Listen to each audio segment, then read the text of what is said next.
खुलुमबाय बड' लेटेस्ट आपडेटआव बयखौबो बरायबाय।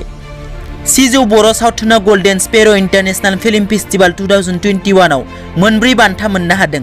बर'नि डकुमेन्टारि सावथुन सिजौआ 2021 मायथाइनि गल्डेन स्पेर' इन्टारनेशनेल फिल्म फेस्टिवलाव गोग्गाथावै मोनब्रै बान्थाखौ मोननो हादों। बिशाल पिचालिहा लिरनाय आरो डाइरेक्शन होनाय बे सावथुनखौ दिहुनदों माहारियारि बान्था आवथायनो हानाय सावथुन दिहुनगिरि प्रियाम खेरखातारि आरो ओम प्रकाश खेरखातारि मोना।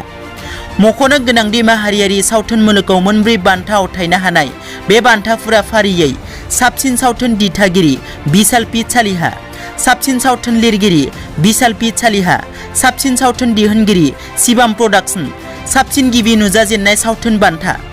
बे सावथुनाव फाव खालामदों फारियै ओम प्रकाश खेरखातारि, पेन्सि ब्रह्म, जयन्त नार्जारि, बिजित बसुमतारि, कमलेश्वर बसुमतारि, जिजास खेरखातारि आरो गोबां गोजाम गोदान महरगिरिफोरा।